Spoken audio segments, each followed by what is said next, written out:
औज़ुबिल्लाहि बिस्मिल्लाहिर्रहमानिर्रहीम।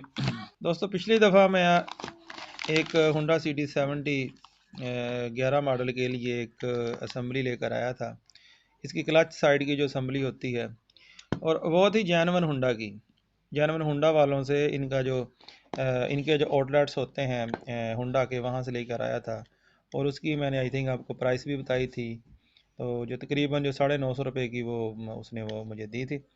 उसमें ये था कि ये क्लच लीवर जो है ना, ये भी उसमें शामिल नहीं था उसके अंदर ना। अच्छा, अब जो मैं लेकर आया हूँ ये मुझे 450 रुपये की मिली है और ये चाइना की है। यानी ये वाली असम्बली जो है ना, ये चाइना की असम्बली है। 450 की 450 की आई है। वो 950 की आई थी और उसमें ये क्लच लीवर भी शामिल नहीं था। इसमें ये क्लच लीवर भी शामिल है और आई भी जो उससे वो हाफ कीमत में है और हाफ से भी कम में है। ये मैं ज़रा खोल के आपको दिखाता हूँ, ये कुछ इस तरह से है।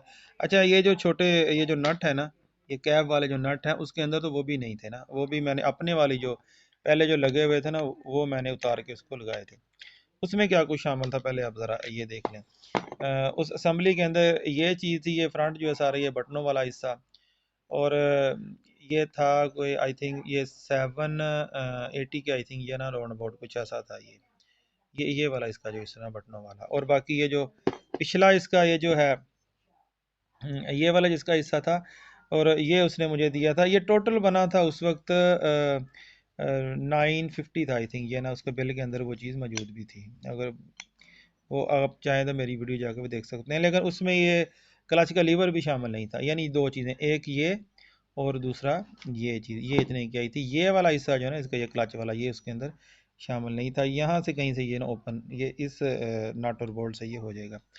और ये जो उसे आई भी ये हाफ कीमत से कम में है। 930 थे या 950 थे, श्योर नहीं हो। मेरे शायद पास शायद उसका बिल भी मौजूद हो। हाँ, बिल्कुल सही है। वो मेरे ख्याल 780 की जो ये वाला उसका हिस्सा था, 780 का, और 150 की ये थी ना उसकी। तो यही था, कोई 920 लगा लें, 930 लगा लें, इसके राउंड अबाउट था। और उसमें ये चीज़ भी शामिल नहीं थी इसमें ना। अच्छा, इसमें जो मेरे पास आई है अब, ये 450 में सारा कुछ उसने जो मुझे दे दिया। लेकिन ये चाइना का है और चाइना का आपको पता है जो एक चीज़ ये मशहूर है कि क्वालिटी चीज़ों की जो है ना वो कम होती है, इतनी अच्छी नहीं होती। तो इसका बाद यही होगा कि जो इसके बटन लगे हुए हैं ये हो सकता है कि इससे कम अरसे में ये ख़राब हो जाएं। लेकिन फ़िलहाल जो इसकी वर्किंग है वो आप देख सकते हैं कि बड़े अच्छे तरीके से कैसे ये ना हो रहे हैं, ऑन ऑफ हो रहे हैं। इसका ये जो इंडिकेटर्स का है, तो बड़े अच्छे तरीके से ये राइट लेफ्ट हो रहा है, आवाज़ आ रही है। इसका ये हार्न का बटन है। और इसमें ये है कि इसकी लाइट जो है वो लाइट ऑन ऑफ, और फिर लो और हाई जो है इसकी, ये दो चीज़ें इसमें मौजूद हैं। ये इसके अंदर बटन होते हैं। ये बटन है 1 2 3 और 4, चार इसमें बटन होते हैं। पहला ये जो येलो कलर का हार्न है, उसके बाद ये इंडिकेटर्स का होता है। सेंटर में करेंगे तो ये ऑफ है, इधर करेंगे तो राइट साइड वाले आपके इंडिकेटर्स जो वो जलेंगे, इधर करेंगे तो आपके लेफ़्ट साइड वाले, ये जहाँ पे एल लिखा हुआ है लेफ़्ट साइड वाले, और इधर लिखा आर तो राइट साइड वाले। और ये आपकी जो लाइट है, या जैसे आप इसको, ये ऑफ पोजीशन में है, इधर करेंगे तो ऑन पोजीशन में हो जाएगा।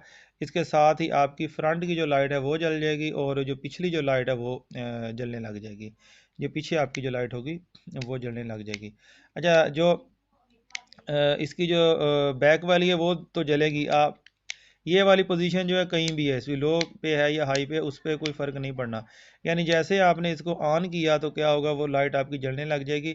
और ये जो हाई और लो है ना, ये सिर्फ आपकी फ्रंट उसके लिए है। अगर आप इसको ऑन करते हैं और ये लो पोजीशन पे है, तो उसका जो डिम वाली वो वाली लाइट जो उसके कह लो कि वो करीब उसके आगे जाके गिर रही होती है रोड पे, वो जलेगी। और जब आप इसको इधर कर देंगे तो लाइट जो आपकी वो काफ़ी आगे जाके, यानी दूर जाके वो पड़ेगी। ये जो फ्रंट इसकी जो लाइट है, फ्रंट जो इसकी हेड लाइट है।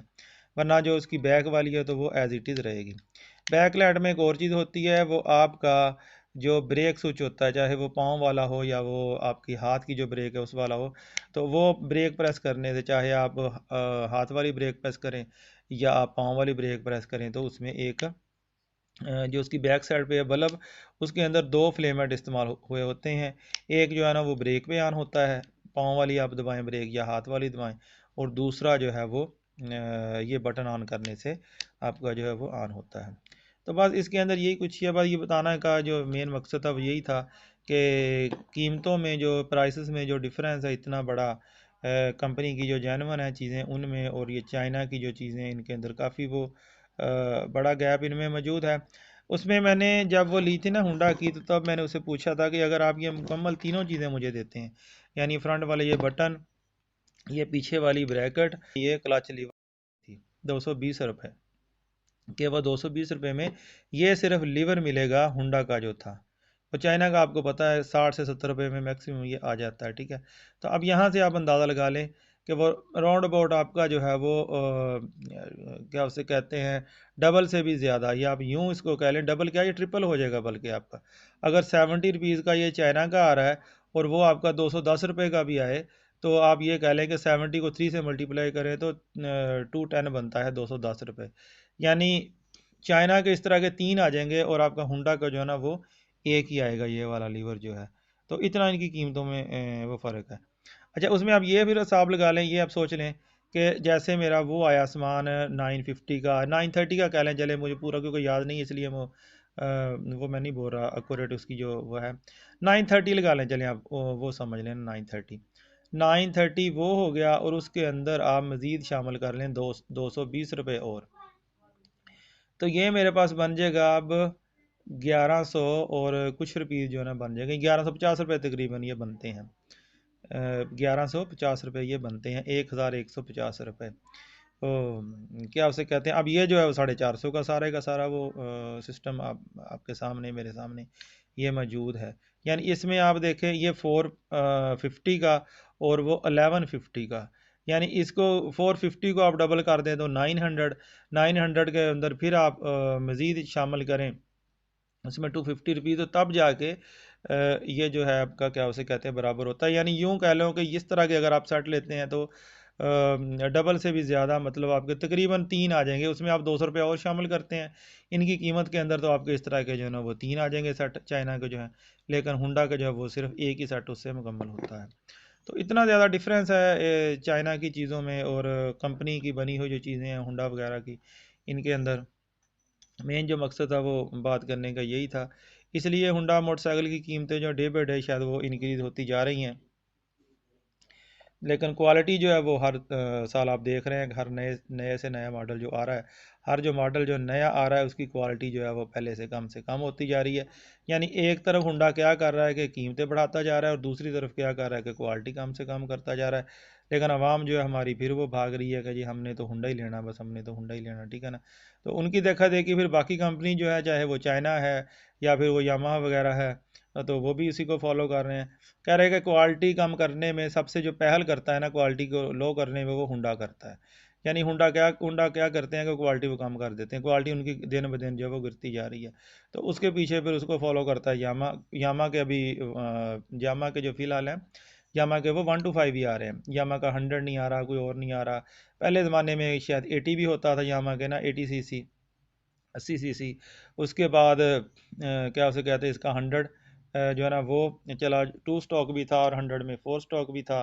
फोर स्टॉक मैंने खुद लिया भी था और चलाया उसको ना 5 साल मैंने, यामा फोर स्टॉक। टू स्टॉक मैंने नहीं अभी तक यूज़ किया, उसका शौक मुझे है, लेकिन उसका ख़र्चा देखते हुए जो बताया जा रहा है कि फ्यूल जो है ना वो बहुत इस्तेमाल होता है, पेट्रोल हो गया और ये मोबाइल जो है ना वो दोनों चीज़ें इसके अंदर इस्तेमाल होती हैं। तो बाकी क्या उसे कहते हैं चलने में अगर मेरा ख्याल है कि देखा जाए, यामा ने हालांकि फोर स्टोक भी दिया है, तो वो जो टू स्टोक की जो पावर थी ना जिन्होंने इस्तेमाल किया है, जो बड़े जो बुज़ुर्ग थे पुराने, अगर वो देख लें आप अपनी फैमिली में कोई चाचे बाबे कोई भी देख लें, तो वो तो इन ये जो नए मोटरसाइकिल हैं इनको वो चलाना पसंद करते ही नहीं थे जिन्होंने यामा को इस्तेमाल किया, खासकर जिन्होंने टू स्टॉक को इस्तेमाल किया, ठीक है ना। फोर स्टॉक में भी वो चीज़ नहीं थी जो टू स्टॉक के अंदर मौजूद थी। तो ये तकरीबन शौक़ तो हर किसी को है उसको चलाने का। नए जो आजकल के बच्चे हैं वो शायद नहीं इस चीज़ को समझते, लेकिन आगे फिर वो देखा जाता है कि उसमें पेट्रोल जो है ना वो बहुत ज़्यादा इस्तेमाल हो रहा है, और दूसरा उसके अंदर जो खर्चा है उसके मोबाइल वगैरह जो साइड पे उसका डालते हैं सारा। तो ये जो चीज़ें हैं अभी ज़ाहिर सी बात है, वो सारा वो देख के ही इनको चलना पड़ता है हर हिसाब से। क्योंकि एक्सपेंस आप बाकी देख लें, खर्चे कितने ज़्यादा, पेट्रोल इस वक्त वैसे देख लें कि उसकी प्राइसेस कितनी ज़्यादा हैं। तो उसमें शायद में आप उसका फिर तेल इस्तेमाल करेंगे वो सारा कुछ। और यामा का जो अगला जो इशू आ रहा है वो उसके पार्ट्स का मसला है कि यामा के पार्ट्स जो है ना वो मिलना बहुत मुश्किल है। टू स्टॉक के भी और फोर स्टॉक पे तो वैसे कह रहे हैं कि शायद कोई शहर में किसी में एक दो दुकान हो जिन पे फोर स्टॉक के पार्ट्स हो। मैंने जो सेल किया था यामा बहुत मुझे पसंद था फोर स्टॉक, सिर्फ इसी वजह से सेल किया था कि उसके पार्ट्स नहीं मिल रहे थे ना, बहुत ज़्यादा उनमें वो तंगी हो रही थी कि आप अपने मेन सिटी में तो शायद आपको एक दो दुकानें कहीं मिल जाएं, यहाँ से वो सस्ता ना सी चलो महंगा सी मिल रहे थे। तो लेकिन किसी आप किसी लोकेशन पे चले गए हैं जो कोई छोटा शहर है, तो जैसे बहावलपुर है हमारा एक सिटी है बड़ा है और जजमान शहर है छोटा है। अब वहाँ चले गए, वहाँ आपको कोई मसला बन गया, उसकी कोई चीज़ टूट गई कुछ हो गया, तो वहाँ फिर जो है वो मिलना बहुत मुश्किल हो जाता था, उन चीज़ों का मिलते नहीं था, बल्कि मुश्किल क्या, बड़े शहरों में चलो मिल तो जाते हैं ना, सस्ते ना ऐसे महंगे से ही, लेकिन छोटे शहरों में वो भी नहीं मिलते थे। तो इस वजह से फिर क्या उसको करना पड़ गया, उसको सेल आउट करना पड़ गया। तो ये सारी जो चीज़ें हैं वो ज़ाहिर सी बात है वो देख के चलना पड़ता है। बाकी ये असम्बली वगैरह ये मेरा ख्याल है कि यामा की इस वक्त हम लें तो शायद हमें मिले ही ना बिल्कुल भी इस तरह की चीज़ें। इंजन के पार्ट्स मिल जाएंगे, उनके इंडिकेटर्स वगैरह शायद मिल सकते हैं, तो ये चीज़ें जो है ना वो तकरीबन हो गई हैं, ये नामुमकिन इनका मिलना ना।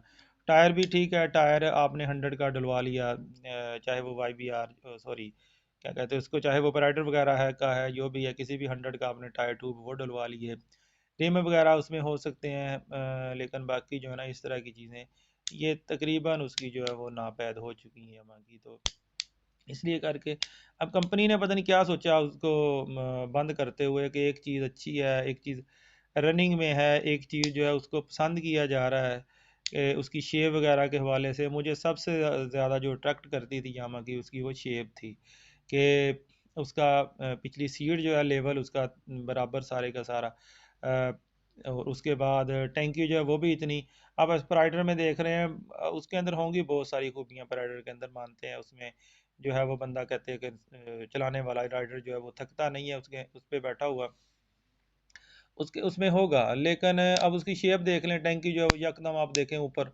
की तरफ वो उभर रही है जो, तो आप आगे अगर आप बच्चा भी बिठाते हैं तो पिछले जो चलाने वाला है तो वो उसको शायद वो क्या उसे कहते हैं ऊपर खड़ा होकर देखना पड़े ना, अगर बच्चा को थोड़ा बड़ा आगे बैठा हुआ है।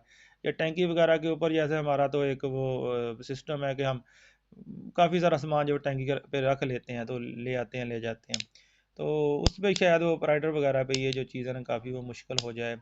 और फिर हैंडल के अंदर वो कावल टाइप का वो जो लगा हुआ आगे वो हेलमेट टाइप कह ले जो भी उसको आप कह सकते हैं, ठीक है ना, तो वो भी एक अजीब सी ना वो आपको ऐसे होता है जैसे कि शायद ये कोई ना राइट राइट या लेफ्ट पे ले गई आपको गिर जाएगा। बाकी मैं ये नहीं कहता कि हर किसी के साथ ये प्रॉब्लम होगा, हो सकता है सिर्फ मेरे साथ ये मसला हो कि मुझे एक वो अजीब सी चीज़ लग रही है, हो सकता है किसी को उसकी शेप अच्छी भी लगती हो। और उसकी जो पिछली जो सीट है वो भी फिर ये है कि दरमियान से जो थोड़ी सी वो नीचे की तरफ है पीछे वो जाके ना ऊंची हो जाती है, थोड़ा जब पीछे चलते हैं ना, तो जो मुझे लगता है वो कोई इतना सेफ जो है ना वो नहीं लगता ना, हो सकता है जिस तरह की उसकी तारीफ़ें सुनी हैं जो 95%, 96%, 98% जो कह रहे हैं कि प्राइडर बहुत अच्छा, हो सकता है उनको अच्छा लगता हो, ठीक है। लेकिन अगर उसका कंपैरिजन आप करेंगे उससे ये जो यामा वगैरह थे, तो मेरा नहीं ख्याल कि ये ना उनको वो कम्पीट कर पाएगा उन चीज़ों को जो जो मतलब उसके अंदर आपको हर किसी का अपना जो है ना वो अंदाज़ है, सोच है। चलिए जी, खैर आज की वीडियो जो है वो बात शुरू यहाँ से असम्बली से हुई थी कि जब पहले वो एक हुंडा की असम्बली लेके आया था, अब जो है ये चाइना की असम्बली है, तो बात कर काफ़ी आगे तक चली गई है, ठीक है। दुआ में याद रखिएगा, फिर मिलते हैं इंशाल्लाह किसी नेक्स्ट वीडियो में। तब तक के लिए इजाज़त दीजिए और मेरे चैनल को सब्सक्राइब किया करें, मेरी वीडियोज़ को लाइक किया करें और शेयर किया करें, और क्या उसे कहते हैं दुआ में याद रखें, मैं आपको याद रखूँगा, मेरे जो सब्सक्राइबर हैं जो वीडियोज़ को देखते हैं। मिलते हैं फिर किसी नेक्स्ट वीडियो में, तब तक के लिए फिर अल्लाह हाफ़िज़।